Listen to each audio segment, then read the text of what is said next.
আসসালামু আলাইকুম ভিউয়ার্স, কেমন আছেন? আজকে আপনাদের জন্য নতুন একটা ভিডিও নিয়ে আসছি। আজকে বাবার বাসা থেকে অনেকগুলো মাছ পাঠাইছে আপনার, সেই মাছগুলো আপনাদের সাথে শেয়ার করব। দেখেন কত বড় বড় রুই মাছ। এই রুই মাছগুলো বাবার বাসা থেকে দিছে, সাথে চিংড়ি মাছও আছে। আজকে এই রুই মাছের তরকারি রান্না করব, সেটা আপনাদের সাথে ভিডিওতে শেয়ার করব। আশা করি যে যেখান থেকে দেখছেন আমার ভিডিও বেশি বেশি লাইক শেয়ার দিয়ে আমার ভিডিওর পাশে থাকবেন। আর কে কোন জায়গা থেকে দেখছেন দয়া করে একটু বলবেন, জায়গার নাম, কে কোথা থেকে দেখছেন। আর এই মাছগুলো আমি আজকে এখন কাটবো, সব মাছগুলো রুই মাছ সব কেটে আপনাদের আজকে কিভাবে রান্না করব, এই রুই মাছ কি দিয়ে রান্না করব সেই ভিডিওটা সম্পূর্ণ আপনাদের সাথে শেয়ার করব। আশা করি ভিডিওর সাথে থাকবেন। রুই মাছগুলো ভিউয়ার্স সব ভেজে নিব। যে মাছগুলো বড় মাছগুলো কেটে নিচ্ছি ওগুলো প্রথমে হলুদ মরিচ আর লবণ দিয়ে মেখে ভালোভাবে, তারপরে এবার একটা ফ্রাই প্যানে একটু তেল গরম করার পরে এই মাছগুলো সব ভেজে নিব এক এক করে, সব মাছ।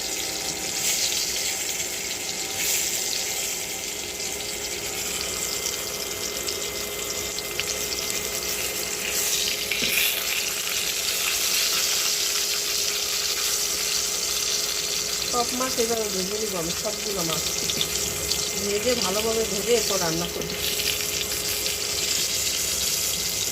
প্রথমে যে একটা মাছ দিচ্ছি কারণ হচ্ছে আমার কড়াইতে মাছগুলো লেগে থাকে, সেজন্য আগে একটা মাছ ভালোভাবে ভেজে নিলে পরবর্তী মাছগুলো সহজে উল্টে পাল্টাই করা যায় বা ভাজা যায়। সেজন্য আগে প্রথমে একটা মাছ ভালোভাবে ভাজতেছি।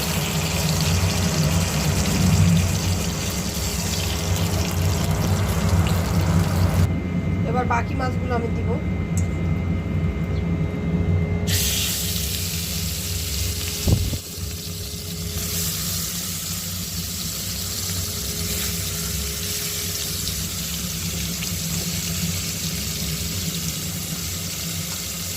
এভাবে সব মাছগুলো উল্টে পাল্টাই দিব।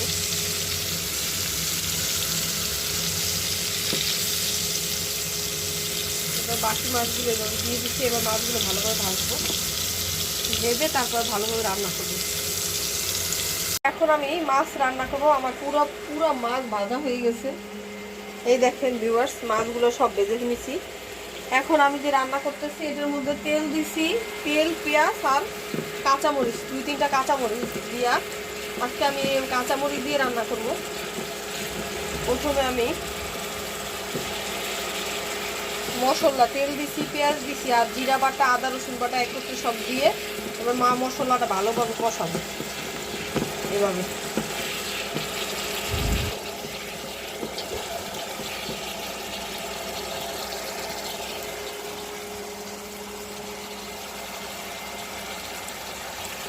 মশলা কষানো হয়ে গেলে এরপর এক এক করে আমি সবজি দিব। এই যে আমি ফুলকপি আগে থেকে কেটে রাখছি, ফুলকপি, সিম, আলু এগুলো দিয়ে আজকে আমি রুই মাছটা রান্না করবো।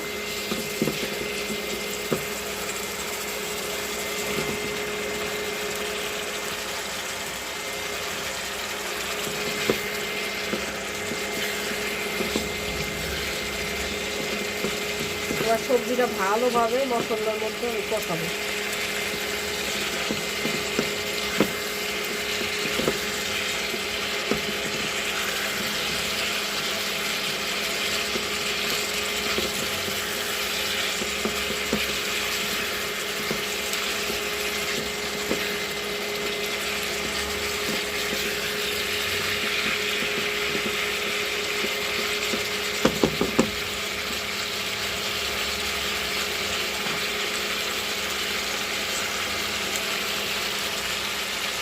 এবার আমি একটু ঢেকে দিব, যেহেতু মশলা দিয়ে ঢেকে দিব। কষানো হয়ে গেলে তারপর একটু পানি দিব হালকা। আমি এবার কষানোর জন্য একটু ঢেকে দিই, ভালোভাবে এবার কষুক একটু তরকারিটা।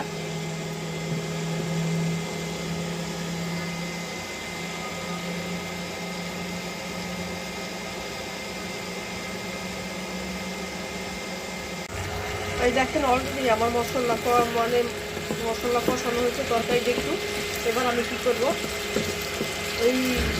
এটার মধ্যে কিছুটা পানি দিব যাতে করে আমার তরকারিগুলো ভালোভাবে সিদ্ধ হয়। সিদ্ধ হওয়ার জন্য এখন পানি দিয়ে দেবো।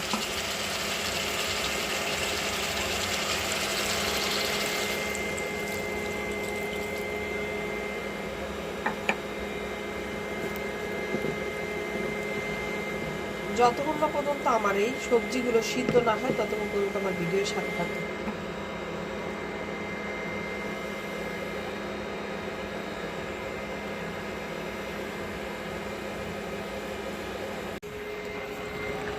দেখুন এই অবস্থায় আমার ঝোল যখন এরকম হবে তখন আমি মাছগুলো দিয়ে দিব।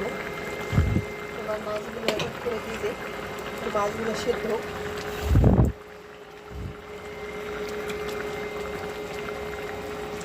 অলরেডি আমার ঘোলা হয়ে গেছে ক্যামেরা।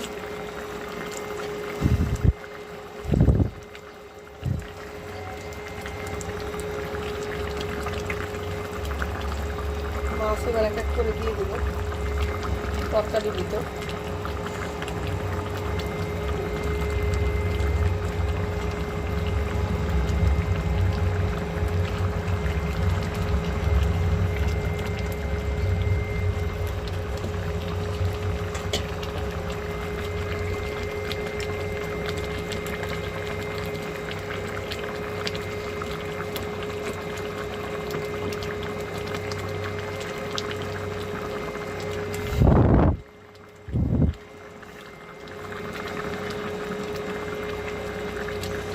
এবার মাছের মধ্যে ভালোভাবে ঝোলগুলো হবে, ঢুকবে।